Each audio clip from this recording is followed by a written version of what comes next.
Hello and welcome to Key Study Point. Friends, in this video we will discuss about the Fairy Queen book 1. Summary and facts of this book 1. So आप video के अंत तक बने रहिएगा। फेरी queen को हम exam point of view से discuss करेंगे, इसकी समरी और साथ के साथ जो इससे क्वेश्चन आ सकते हैं उनको हम डिस्कस करेंगे। हमने प्रीवियस वीडियो में भी इसके जो चौधरी चौसर का प्रोलॉग था उसको डिस्कस किया था। अगर आपने नहीं देखा है तो आप ज़रूर चेकआउट कीजिए, आई बटन में आपको लिंक मिल जाएगा। हम एमपी असिस्टेंट प्रोफेसर का सिलेबस डिस्कस कर रहे हैं। हालांकि ये जो टॉपिक्स हैं सभी एग्जाम्स में पूछे जाते हैं, तो अगर आप किसी और एग्जाम्स के लिए भी प्रिपरेशन कर रहे हैं then you can continue with this video. Faerie Queene एक इपिक पोयम है जो एडवर्ड स्पेंसर ने लिखी थी। फर्स्ट 1 to 3 जो बुक थी वो 1590 में पब्लिश हुई थी। क्योंकि हम बुक फर्स्ट के बारे में डिस्कस कर रहे हैं तो यहाँ क्वेश्चन बन सकता है कि फेरी क्वीन कब पब्लिश हुई थी, और फर्स्ट बुक स्पेशली ये फर्स्ट टू थर्ड जो पब्लिश हुई थी 1590 में। ठीक है, फिर इसको रिपब्लिश कराया गया था 1596 में, जिसमें फिर 3 बुक और ऐड कर दी गई थी। ठीक है, अच्छा, इसमें 36,000 से ज़्यादा लाइन है और 4,000 स्टेंजा के आसपास हैं। ये आपको याद रखना है, यहाँ से क्वेश्चन बन सकता है। ठीक है, मतलब it is one of the longest poem in English language.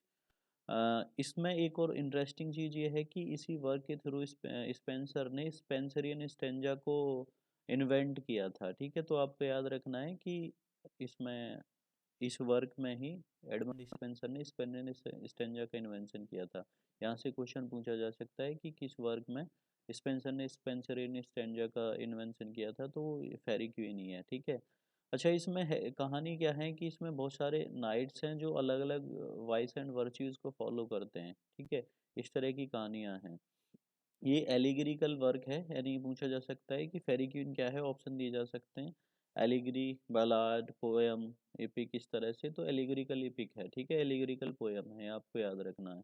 ठीक है, अच्छा, एक और इस वर्क के साथ एक और फैक्ट जुड़ा हुआ है कि एलिजाबेथ फर्स्ट को मतलब खुश करने के लिए पोएम लिखी थी एडमंड स्पेंसर ने, और अल्टीमेटली वो उसमें कामयाब भी हो गए थे, क्योंकि जो इनके दोस्त थे वाल्टर रालेफ, उन्होंने इस वर्क को स्पॉन्सर किया था और वाल्टर रालेफ की ठीक ठाक बातचीत थी एलिजाबेथ फर्स्ट की कोर्ट में। तो उन्होंने एलिजाबेथ को इस पोएम को ऑफ़र किया था, और शायद उन्होंने पढ़ा नहीं पढ़ा वो अलग बात है, बट उसके बाद उनको यानी एडमंड स्पेंसर को 50 पाउंड ए ईयर की एक तरह से हम बोल सकते हैं ग्रांट मिल गई थी या फेलोशिप मिल गई थी।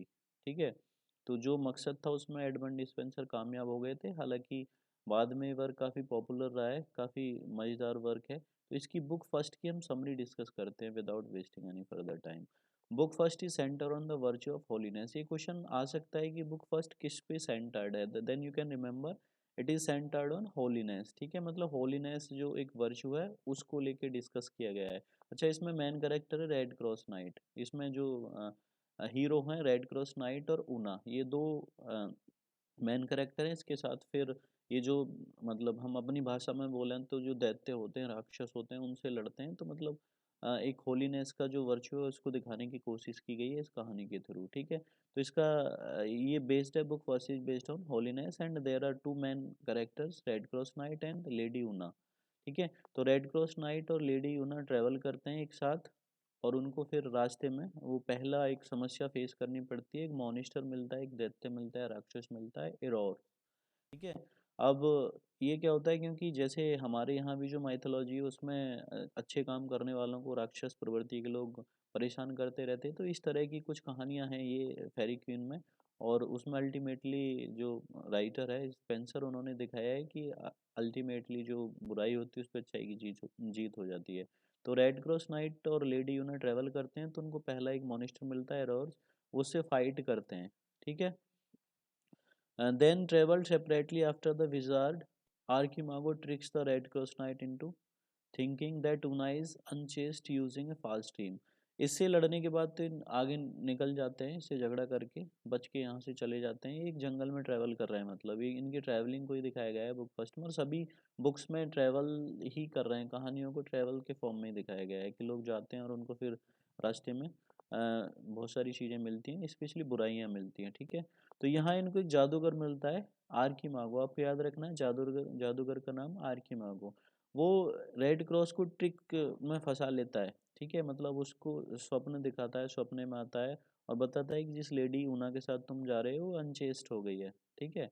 मतलब वो तुम्हारे प्रति डेडिकेट नहीं है और उसका रिलेशन कहीं और भी है, ठीक है। तो ऐसा ये जो जादूगर है, विजार्ड है, अर्कीमागो, ये उसको स्वप्न में ऐसा स्वप्न दिखाता है नाइट रेड क्रॉस को, और वो ये बात मान लेता है और फिर वो चला जाता है, ठीक है। इसके बाद जो रेड क्रॉस नाइट है उसको एक और लेडी मिलती है, ड्वेसा, ठीक है, who feigns distress in order to entrap him. ये डेसा भी एक जादूगरनी टाइप की है, हम बोल सकते हैं कि जो नेगेटिव प्रवृत्ति के लोग होते हैं उस तरह की है, और ये इस नाइट को फंसाना चाहती है, ठीक है। ये इसको ट्रैप करना चाहती है, तो ये इसके साथ हो जाती है। Duessa leads the red cross knight to captivity by the giant Orgoglio, और ये इसको फिर यहाँ ले जाती है, एक जाइंट है, एक राक्षस है, एक और गोगलियो उसके पास, ठीक है। अब यहाँ पीछे क्या होता है कि जो ऊना होती है वो आर्थर से मिलती है, और ये जो आर्चिमागो इसको रेड क्रॉस से अलग, नाइट से अलग कर देता है ना, ट्रिक करके। तो इसके बाद ये आर्थर एक और अच्छा व्यक्ति है, उससे मिलती है, और फाइनली वो रेड क्रॉस से मिल जाती है, ठीक है। इन लोगों से, जो बुरी राक्षस प्रवृत्ति के लोग थे, इनसे बच के वो निकल जाती है, और लास्ट में जाके वो जो नाइट था, रेड क्रॉस नाइट था, यानी इसका हम एक तरह से बोला ऊना का लवर, उससे में उसको उसको जो ये और गोगलियो ने कैप्चर कर लिया था इसके पास, ड्वेसा इसको ट्रैप करके ले गई थी, वहाँ से उसको बचाती है, और ड्वेसा से भी बचाती है, और डेस्पेयर नाम का एक करेक्टर होता है यहाँ, उससे भी बचाती है।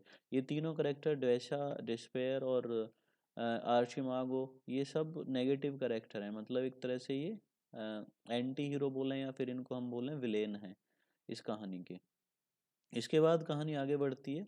Una and Arthur help the red cross knight recover in the house of holiness. ये बड़ा इंटरेस्टिंग है, यहाँ से काफ़ी बार क्वेश्चन बनते हैं कि ऊना और आर्थर रेड क्रॉस को वहाँ से तो बचा लेते हैं और गोगलियो के पास से, लेकिन इसके बाद इसको रिकवर करने के लिए ये हाउस ऑफ होलीनेस में जाते हैं, जो इस बुक फर्स्ट का हम बोल सकते हैं कि सेंटर पॉइंट है, ठीक है।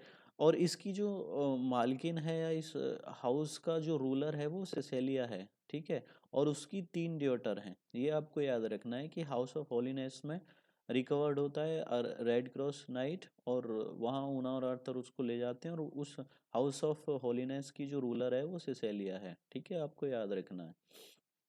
There the red cross knight sees a vision of his future. अब यहाँ जब ये रिकवर हो रहा होता है हाउस ऑफ होलीनेस में, तो उसको अपना फ्यूचर का विजन दिखता है, ठीक है।